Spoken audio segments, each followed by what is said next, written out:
here. Poppy is... I think Zach is actually... Okay, not going to get it. But I thought Zach could go through here, because we kind of saw Zach come out as... No, and Patrik on their way. Sheo's going to have to flash early. Does so.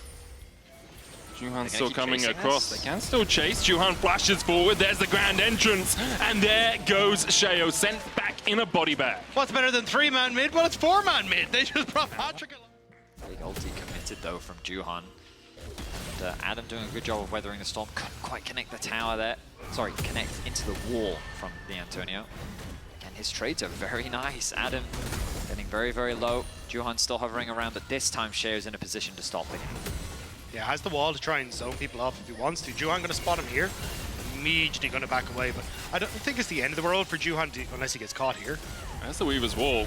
The Antonio flashes early. Adam chasing forward. Juhan has a flash of his own, but doesn't have the time to use it as Adam takes him out of the picture. Had to reset, wanted to pick up a Zeke's convergence, and now GIANTX are kind of stepping forward with BDS, where they aren't using choke points to their advantage. Hits onto Nuke, but he's not the target for the rest of GIANTX. Ignar takes the kill, Labrov goes Timber.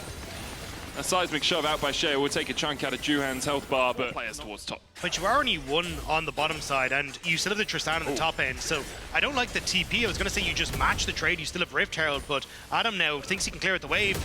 May not be able to, though. He survived. Pathmaker out, gets a good double stun, all out coming out. There's the quickness as well. Adam trying to survive this, but he just CC'd for days. Adam dies, TP's in.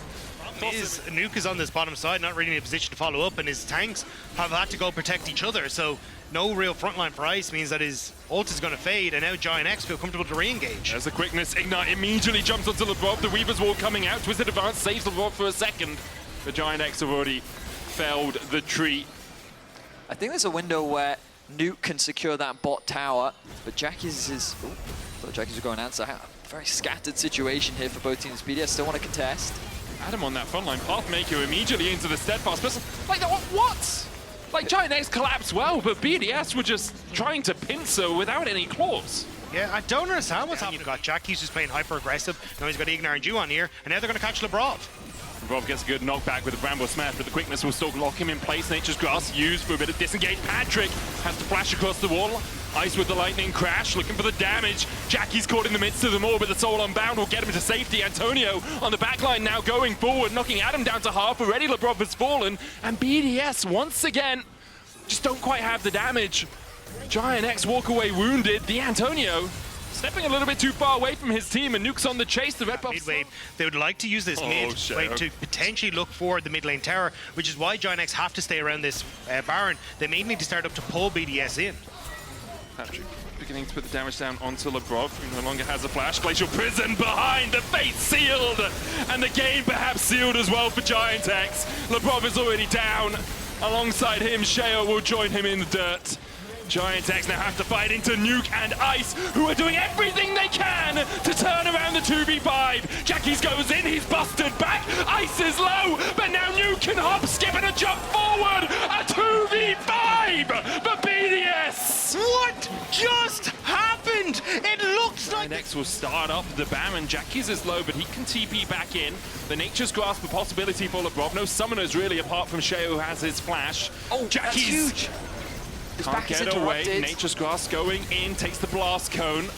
A couple of roots going down, but BDS will now start up the Baron themselves. Ignar looking for that quickness flank, but doesn't have a flash to really get into the pit. The Keeper's verdict, not guilty, as Antonio just charges up and doesn't unleash the helicopter. Lightning crash, the arrow dodged by Ice alongside the Glacial Prison. He finds a kill. The Baron secured by BDS. And on the flip of a coin, on the flip of a fight, BDS wrests control of this game out of GIANTX's hands. Small mistake. Fourth item, they will begin their siege.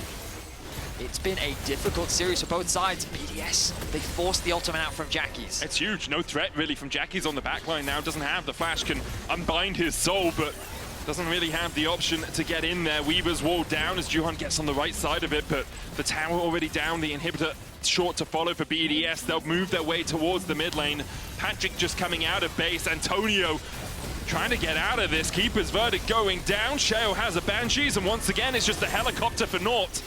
As Antonio doesn't set off the charge. The second inhibitor of the push has been taken down, and BDS have lined them up like dominoes. Bot into mid, into top, another inhibitor tower their target, and objective bounties coming up for GIANTX. And is it into top 4? That's the big question as the engage comes through.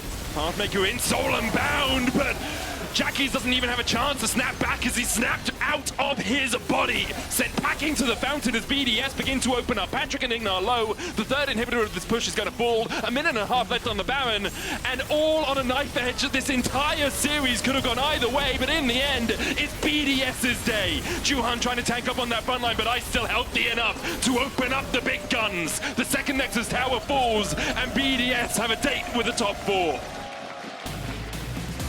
Just like that, a snap of the fingers, a single fight was all BDS needed, and it was GIANTX to start off the Baron.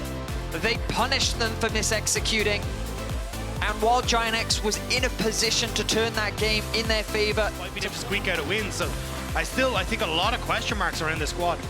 Now, of course, for GIANTX, they are not eliminated from